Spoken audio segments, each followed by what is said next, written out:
Okay, as you can see, I have a good collection of card values, suits, and colors. There's 9 cards all together.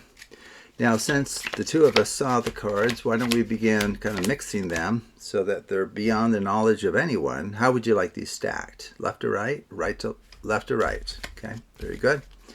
Let me do another one of those. Would you like stacking from left to right or right to left? Left to right again. Okay, very good. And let's see, why don't we do a third one? How would you like the stacking from right to left this time? That's just fine. Okay, and now what we're going to do is I'm going to go ahead and just Klondike shuffle cards to the table. Now, of course, if you think about it, that's going to lead to a single card because there was an odd number of cards, right? Now, these cards here, why don't we go ahead and mix those further? How would you like these stacked? Right on left? Okay. And then, let's see, should we do have you heard of the Charlier shuffle? Okay, it's top to bottom, bottom to top, top to bottom. I can keep doing this until you say stop.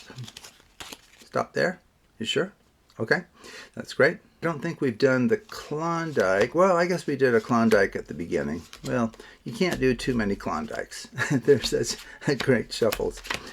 Okay, why don't we deal out into 2 piles, random stacking decided by you, left on right. Why don't we do something different? We've dealt out into 2, 3. Why don't we do 4? How would you like these stacked? Left to right.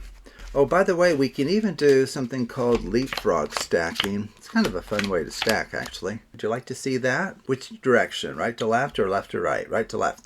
So this one leaps over its neighbor, lands there. This one leaps over its neighbor, lands there. How would you like these stacked? Left on right? Okay, very good. We could do an up jog. Have you heard of an up jog? It's actually one worth learning because what you're doing is you're pushing forward, let's say the even position cards, strip them out, and then have the spectator tell you how to randomly stack these. Right on left? Okay, very good. Now, one thing I haven't done a lot on my channel is dealing down. Right? Because a lot of times people will deal 1, 2, 3, 4, 5, 6, 7, 8, but dealing down 2 each gives you a completely different order. But how would you like these stacked? Left to right? Leapfrog? Just regular? Okay, that's just fine. Okay, do you feel like the cards are sufficiently mixed? Okay, great. I think what we'll do is we'll do a final dealing. This is one we haven't done before. It's called a serpentine deal. You go 1, 2, 3, 4, and then you just deal in opposite order. So it's kind of like a snake. It's winding. It's a serpentine deal. Okay, so let's just see where that has brought us here. So let's see, we have an ace and a 4. Okay, that's fine. Let's see, 8 and a jack, 10 and a king. I don't know if this means anything to anybody here. Oh, wait, now remember, we did set aside kind of a lone card over here, and it's been my experience that this card kind of helps us figure out what it is we've accomplished with all of our random mixing. So let's just take a look at what this card is. It's a 3. How would a 3 relate to any of these pairs? Oh, wait a second. 4 minus 1 for an ace is 3. 11, which is a jack, minus 8 is 3. What about here? 13 for a king minus 10 is 3. There's no, oh yes indeed, 8 minus 5 is 3. That is what the universe is trying to communicate to us. Despite random choices made by you along the way, somehow the universe was able to bring some semblance of order out of chaos. Okay, wow, how did you and the universe do this? Okay, well, let's quickly talk about this. This uses this brand new stay stack principle for odd size packets that I fairly recently shared with the world. So I will add a link in the description below to that principle and kind of explain it, where I give examples and so forth. But to simplify things, what I thought we would do is just give you a more transparent picture of what's going on, okay? So here, why don't we match these up? Well, so the card matching for the routine that we just saw was pairs of cards whose difference is 3. And then we had this lone card whose value is 3. Okay, so we'll have the joker denote that 3 of spades, I believe, that we had. Okay, so it'll be the card that will be set aside separate from the rest. Okay, so what I did at the beginning is I had these pairs whose difference was 3, like a king and a 10 and so forth. But why don't we go ahead and use these orderly cards to kind of really see what's going on here. Okay. So here, and then, so let me just show you how I set it up. So I had my pairs. These were cards whose difference was 3. I put our 3 on top, our special card. Okay. Now from there, what I did to kind of get it into the right position, I just performed a mange over under or an under over.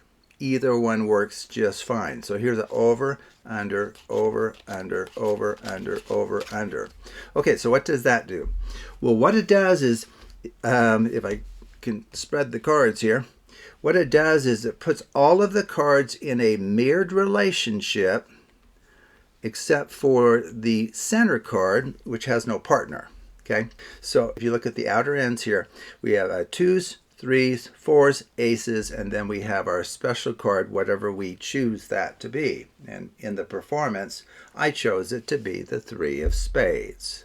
Now, this packet structure is, quote, invariant or preserved by dealing out into 3 piles with random stacking from left to right or right to left as many times as you like. And that's because of the new stay stack principle for odd size packets. Okay, so see the link in the description below for that. Okay, so what that means is if we deal out into 3 piles, stacking from left to right or right to left, what will happen is this little packet will still be, quote, mirrored with the joker in the middle still, even though the cards themselves are moving around. So now we have the 4s on the outer end.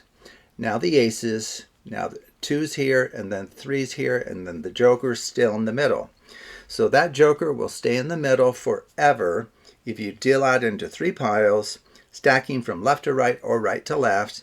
And then these other cards will move around among themselves in such a way that they maintain a mirrored configuration or relationship to one another. Okay, so you can do as many of the dealings into 3 piles with random stacking from left to right or right to left. Okay, so do you remember what I did next? Well, I just did a Klondike. Well, just think about the structure here. Okay, so we have outer ones are 4s. If I do a Klondike in which I take the top card and the bottom card off, I'll be bringing those together.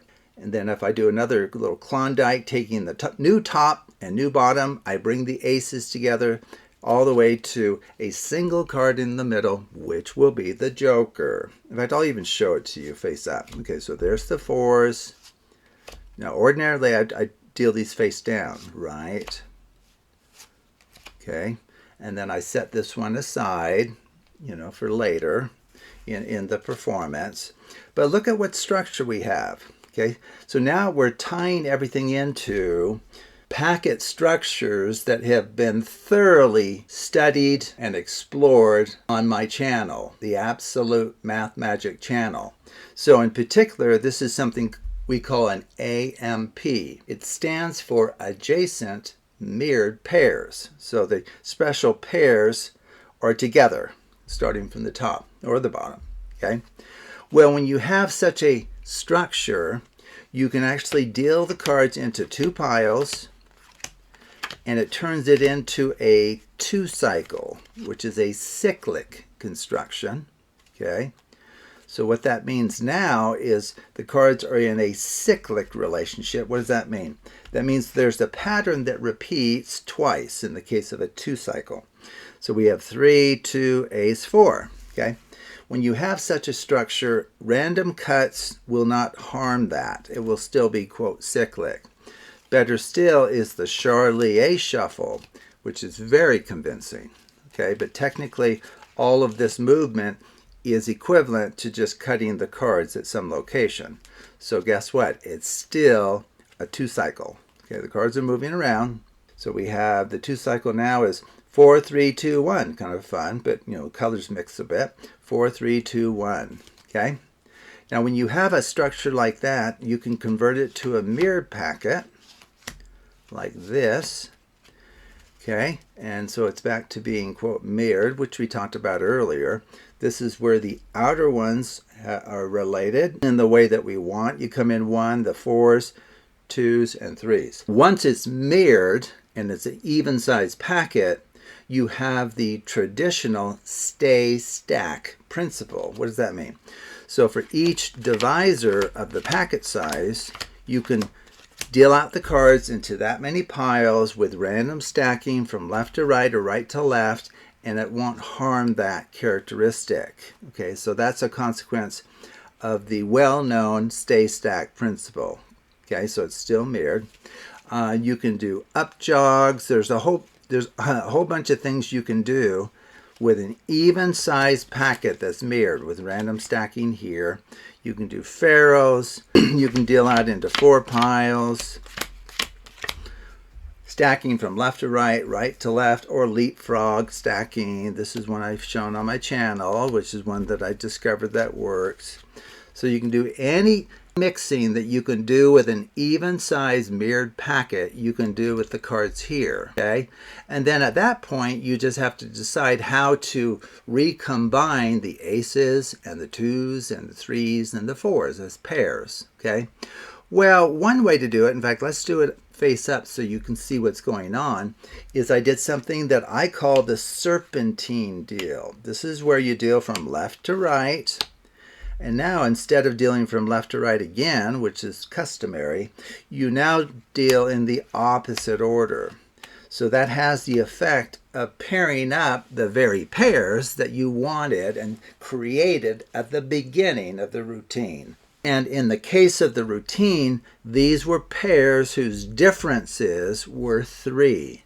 And then I had a 3 right here that I revealed, and then kind of pretended to figure out, okay, what is this 3 trying to tell us here? Okay, so there are countless applications for this single routine that I've shared with you today, because you decide on the pairings to be used, you decide on the special card and how it will be incorporated into the effect. In fact, in my next video, I'll incorporate the Joker in the middle in a completely different way than we did the 3 of spades. So anyway, that's kind of a quick view of what's going on there, but take a look at the new Stay Stack video and the link below, and maybe also look up the Charlier shuffle, which I'll have in the description. That one is worth mastering. There's no question. That's like the single most powerful shuffle in mathematical card magic. Okay, because it's equivalent to cutting the cards, but it sure looks like it isn't.